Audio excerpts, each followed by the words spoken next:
France holds a significant place among the economic superpowers of the world, but over the past few years, the country has seen a downward trend in economic growth, and with the widespread protests and lack of youth in the working class, the country seems to be struggling to get back on track.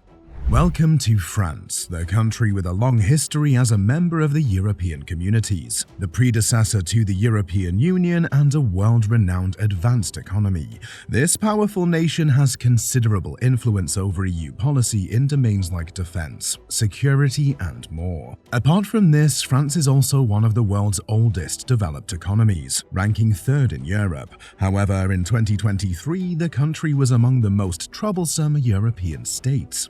In the wake of President Emanuel Macron's announcement of pension reforms, the country witnessed massive, widespread protests and outrage. A sharper national spotlight has also revealed certain underlying structural problems that will most certainly define France's fall from economic superpower status over the next 2 decades. France currently has the 7th largest economy in the world, but its economy will start to fall in rankings as economic power starts to shift away from Europe. In the coming years, the country will drop to 9th place in 2050 and further to 15th place by 2075, according to the Goldman Sachs forecast. Importantly, this decline is substantially larger when compared to similar European economies like Germany's and the UK's.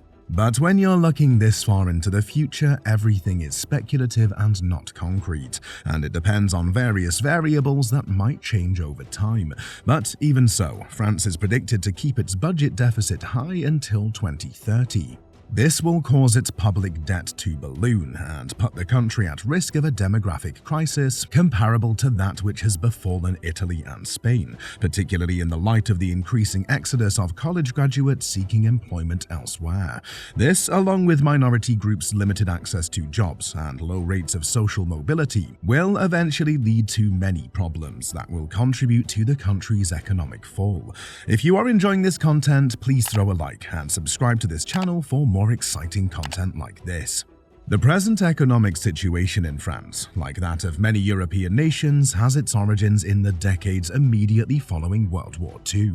After Germany conquered France and the Allies later used it as a battlefield, the country's economy and population were in ruins. You might find it hard to believe that a nation could thrive after enduring such a catastrophe, but economist Milton Friedman would disagree. He famously stated that the best way to grow rapidly is to have the country bombarded. And France is proof of just that. During its thriving post-war era known as Les Trente Glorieuses, the country's economy rebounded rapidly from the effects of WW2. It had the support of a form of post-war capitalism known as dirigisme, which was notable for its extensive government involvement in the economy.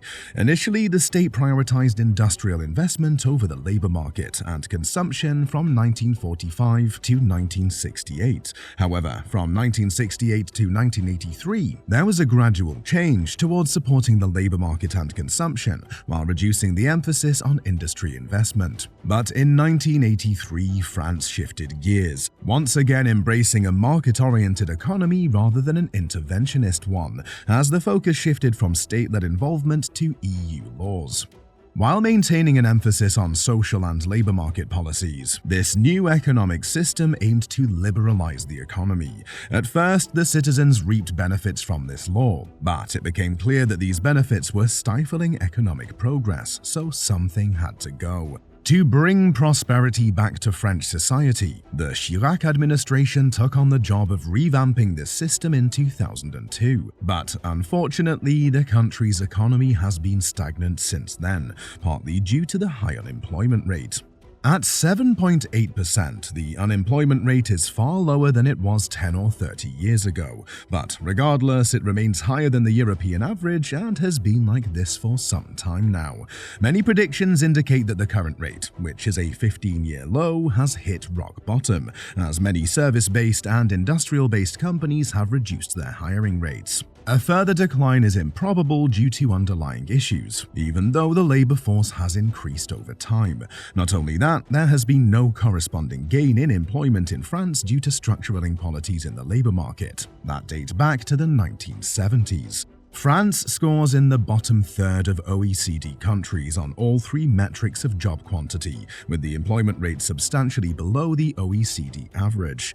Additionally, there's a considerable employment gap between young and old individuals and non-natives, and this difference is substantially larger than the OECD average.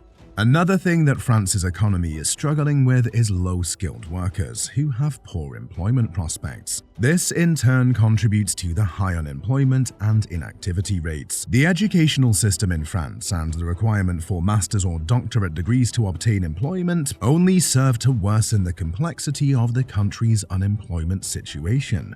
This has created a huge gap in employment as recent graduates struggle to find jobs, forcing them to move out of the country. There is a large youth unemployment rate right now, and the demand for advanced degrees like master's and doctorate has created a skills gap in the labor market, making fresh graduates either too qualified for some positions or without the experience necessary for higher level positions. Not only that, hiring is discouraged by hefty social security contributions for employers, a relatively high minimum salary, and strict labor rules. This reduces the flexibility of the labor market and makes efficient job matching even more difficult. Consequently, even though France has one of the highest rates of university graduates in Europe, many young, educated, and talented French people are forced to leave the country in search of better job opportunities. This has led to a dramatic growth in the number of French expats, particularly in English-speaking countries like Australia and the United Kingdom. This drain on France's talent pool is slowing economic growth, despite the fact that unemployment is falling in France. All the more reason to fix the systematic problems plaguing the labor market and make things better for job growth and long-term economic prosperity in light of these economic difficulties. Given that a large chunk of France's large welfare payments, especially from their pension system, come from people who are currently working and paying taxes, low employment rates pose a serious concern for the country.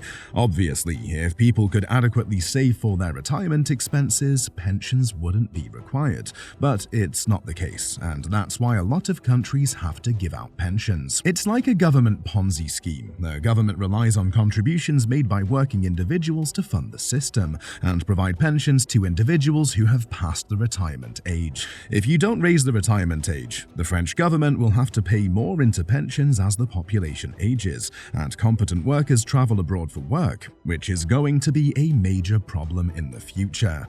While reforming pension systems is never simple, some nations are finding it especially challenging, and France is one of them. Protests were widespread in France in response to proposed changes, most notably a planned rise in the retirement age from 62 to 64. This new contribution required to fund a full pension in France would be higher than the previous estimate, which was close to 14% of GDP. France also ranks third among the OECD nations in pension spending due to its lack of ring-fenced pensions. And from the looks of it, the future of financial accounts and pension revenues will continue to rely on government payments, regardless of whether or not the government covers the special plans and if productivity estimates are reasonable. A large amount of public debt will accumulate over the next 50 years as deficits keep growing in the absence of change. Among the many possible remedies are 2 hikes in the minimum contribution rate, currently over 28% of earnings at the normal pay level compared to an OECD average of about 18%, and a general increase in taxes on wealth dividends for higher income groups. In terms of both total tax revenue and social spending, France ranks first among OECD nations year after year. As a result of rising expenditures and falling tax receipts, France will remain in a fiscal deficit due to its comparatively high unemployment rate and larger pension expenditures. But that's not something new. France has had a budget deficit for a while now, with a current deficit of about 4.9%, quite high by European standards. The government has to spend more on welfare payments like unemployment support and emergency healthcare provisions, which has made this tougher to achieve in the wake of big global events like the 2008 financial crisis and the COVID pandemic.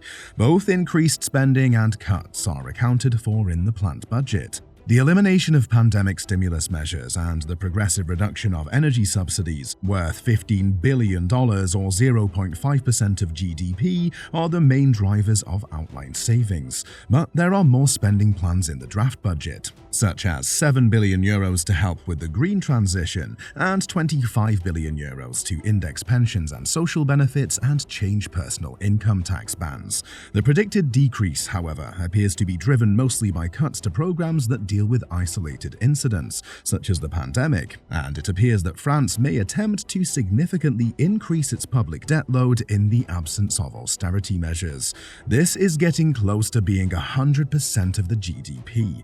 Now, this does entail substantial interest payments, but it isn't ridiculously excessive by OECD standards. However, it does entail a very big problem for any government. The problem with repaying debt at a high interest rate is that it takes money that could be invested in infrastructure or education and puts it toward paying off existing debt. The French economy is doing better than others in Europe, such as Italy or Spain's, and is far from collapsing. Having said that, if the government wants to lead the country towards sustained economic growth, it must solve long-standing problems like unemployment, labor market inefficiencies, and pension changes. Comprehensive policies are urgently needed to address fiscal imbalances, ensure pension sustainability, and foster an employment-friendly climate.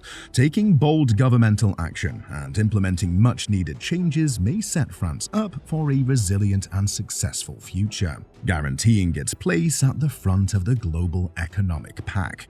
So, do you think the French government will be able to get back on track with economic growth, or have they already fallen too deep into their deficits? Let us know in the comments below, and don't forget to subscribe to see more videos like this.